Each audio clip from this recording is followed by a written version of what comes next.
we're obedient to Him, He's not obedient to us. This morning, if He done something for you, it's because He loved you. The same way maybe that you love your children or your family, you do something for them because you want to be a help to them along the way. That's the way that God does for us as we walk through this world. But finally, children, if they're lost and undone, there'll be a final time. I imagine if old Balaam would have got back up on that old mule or donkey, whatever it was, and gouged it one more time and headed towards that angel that had that sword in his hand, I believe that would have been Balaam's last stand. He would have fell dead right then. But thank God he recognized and he seen that, hey, God's got something in store here. He didn't mean for me to go on headlong and in a hurry. He wanted me to recognize that He's in control and I'm not.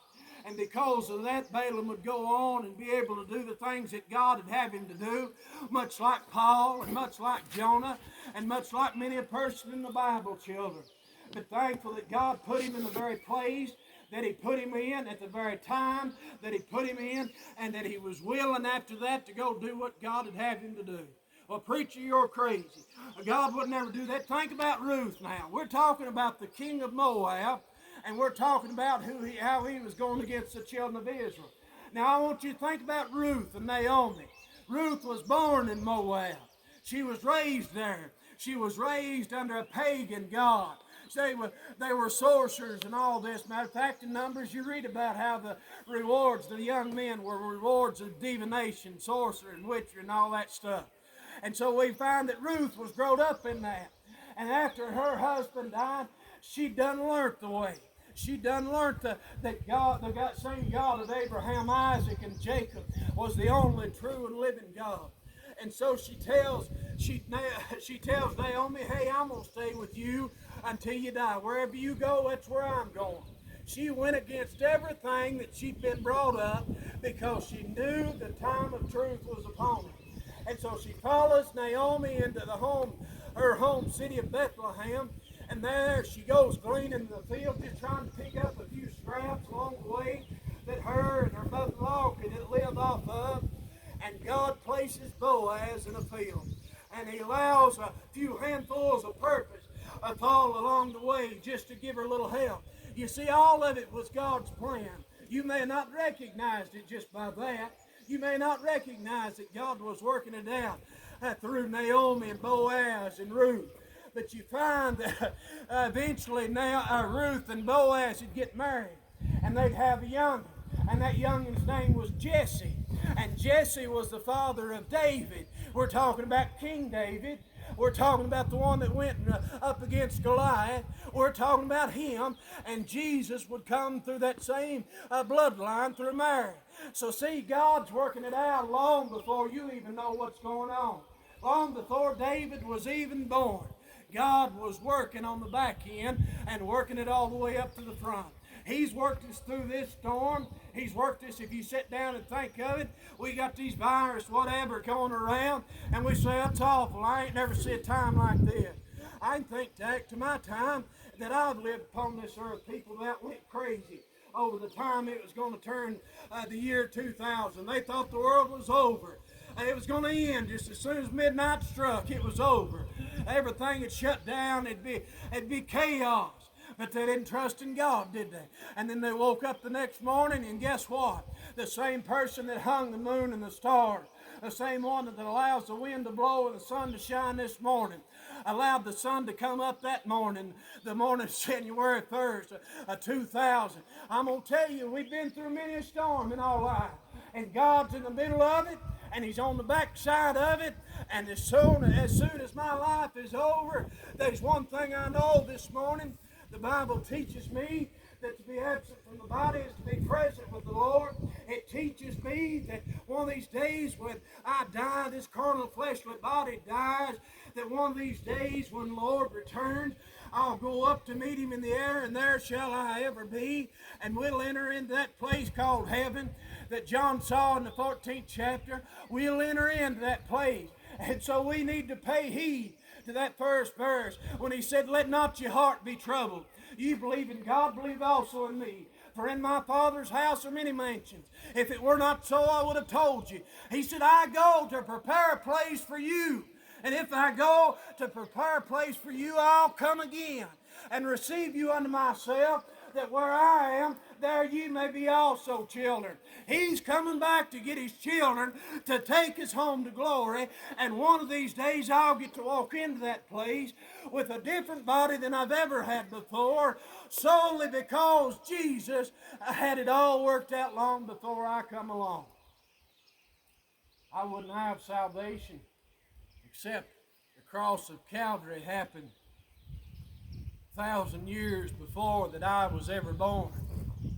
I wouldn't have salvation except the sweet Spirit of God came down on that day of Pentecost and filled that room. I wouldn't have the sweet Spirit of God except that Comforter was sent to us to guide us to Jesus Christ. I wouldn't have salvation had not somebody taught me about Jesus Christ or guided me like Philip did that Ethiopian eunuch. I wouldn't have had salvation except I'd heard about Jesus summers in my life. I wouldn't have had salvation except I come and called upon the name of the Lord and he saved me. I wouldn't have had salvation if it hadn't been for all that. You say, preacher, you're crazy. No, it takes a bunch of people. It takes Jesus Christ sending a bunch of people. It takes him guiding us in the paths that we need to be in. We know when we've recognized him. I've said this before and I can't help it. It's the way I try to pray every morning, that I can see the Lord somewhere in my day. Sometimes I see big things. Sometimes I might get to see somebody's life saved or something. And sometimes it might just be a conversation with somebody about Jesus. Sometimes it might just be a question that somebody's got about a verse in the Bible. Sometimes I just might see a prayer answered. The summers along the way when I pray and ask God just that I might see the Lord just somewhere. You know what? He's never failed me.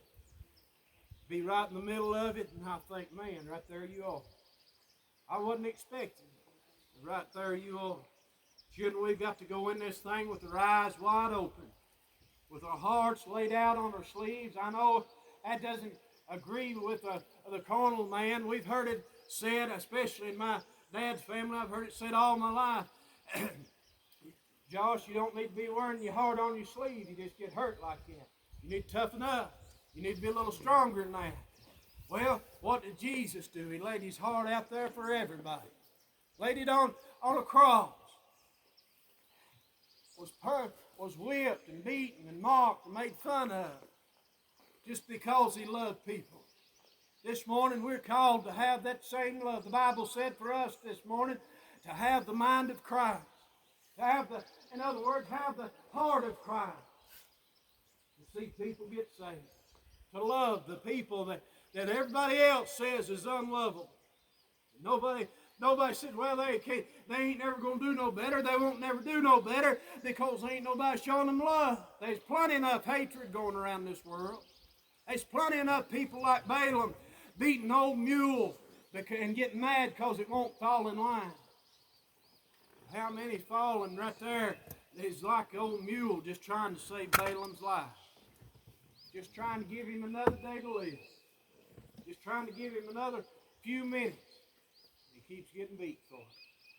We've got to go out there in the highways and hedges and go out to the world and try to be a help to somebody. We've got to tell people about Jesus. We've got to tell them about what he's done for us. Preacher, they'll think I'm crazy. Let them. Let them say you're crazy. What's that mean? They'll look down on you in their eyes. But I'd rather have them think I was nuttering a fruitcake this morning and tell them about Jesus than to die and go to a place called hell. I'd rather them walk away from me and say that boy ought to be in a crazy house because all he ever talks about is Jesus than for them to die and go to hell and say, I never heard about him. This morning we've got a duty. We've got a duty, and if it so be that God stops you dead in your tracks and everything looks upside down, you mad, stop and just take a look at maybe what God wants you to see. Maybe there may be something ahead of you. that could have killed you, something ahead of you that could have took you out of this world, something ahead of you that was going to take you before your time. Well, preacher, I just don't hardly believe that. I just don't believe that can happen in that such a way. You push God enough and you'll get taken. You push God enough and He'll say, no, you're no more.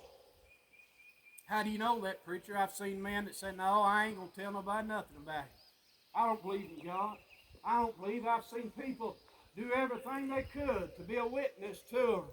And them stone-hearted refused to come to the knowledge of the truth. And finally their time came up. And they died. And guess what happened when they died? They lift their eyes up in a place called hell. Just like that. There ain't no waiting. The Bible says that it's appointed unto man wants to die, and after this the judgment. A lot of men will tell you a lot of things this morning, but the Bible tells us about the rich man, how he closed his eyes on this side, and he lifted his eyes up in that place called hell.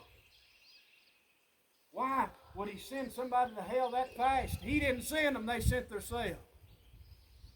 They sent themselves there because they refused to come to the knowledge of the truth.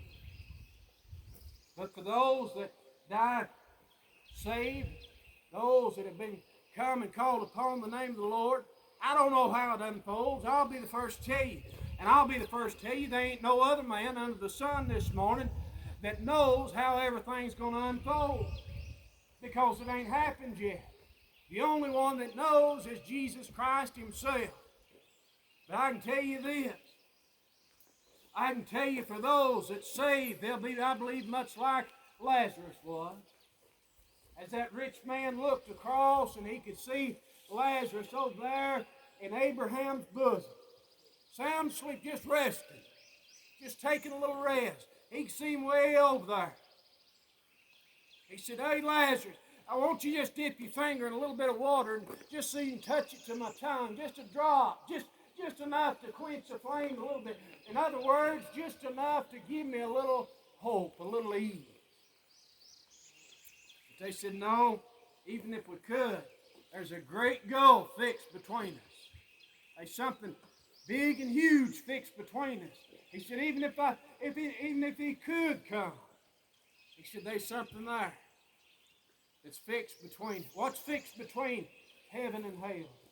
What's fixed between heaven and hell? The only gulf between heaven and hell is salvation. That's that gulf. Salvation will never carry you back to that place called hell. It'll never carry you there because the Bible teaches us that the wages of sin is death, but the gift of God is eternal life through Christ Jesus our Lord. Salvation never carries you to hell. And hell can't never go into the place where salvation is. Because one of these days, hell and the lake of fire, hell will be cast into the lake of fire, and hell and Satan will be no more. And the only thing that'll last is the kingdom of Jesus Christ. And that's what we celebrate this morning. That's what we look forward to. That's why we work. That's why we worship. That's why we try. That's why we do everything we do as a church on this earth. And everything we strive to do a little bit better than we did yesterday. Why do we do it? It's because of those that are dying and going to hell. I don't do it so that I can be saved today and get up in the morning and do it to be. You can't work your way to heaven like that. The only way that you can get to heaven is through calling upon the name of the Lord, coming underneath the blood of the Lamb, Jesus Christ. It's simple as that. But we stay here. We're here. If time goes on another 1,000 years, 2,000 years, we'll be gone. But if time's still going on, the church will still be here. God's light will still be here. And it'll still be shining among the lost. So this morning, we gathered out. I don't know why I had to go this way. I guess it kept a little longer than what we usually do, but that's all right this morning. We got to remember when the old mule stops and breaks down or turns away or does something, or our life goes a different direction than what we originally wanted it to go. Maybe God's got something in store for you. Maybe God's got a plan for you. Maybe He's trying to keep you from getting hurt. Maybe He's trying to use it for His glory and for His honor. This morning, I thought a lot about this virus and everything. It's put us on the outside of the church. And I'm kind of glad it has. So that we can be on the outside and look at this building. It's right here behind me. That ain't the church. I know that's the name that everybody gives it, but that ain't the church. You know what the Bible calls this right here? Hay, wood, and stubble. Good for nothing. Be cast into the fire. That's all it is. It's wood, a little mortar, a little bricks. It ain't the church. It's a building that the church comes to. This morning, the church is made up of people. It's made up of the saved people that come together to worship Him in spirit and truth. It's made up of people that know what salvation is, and they want their light to shine for the rest of the world to see. I'm thankful that we're going through this little thing. I hate it for people that's lost loved ones. Don't get me wrong. It's a terrible thing to go through. But I'm thankful from a church standpoint for what it's done. To make us realize that even this morning, the church is right here in these cars. The church is right sitting here in these vehicles right now this morning. I guess the other churches have the same kind of services somewhere this morning. It ain't in the building. It's right here among the people. That's why God said, what the Lord said, He said, where there are 2 or 3 gathered together in my name, there am I in the midst of it.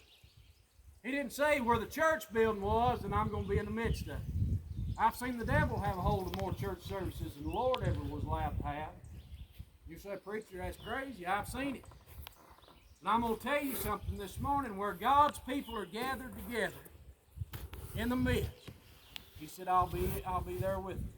And that's His promise to us this morning. And I'm thankful for it. A lot of churches shut down.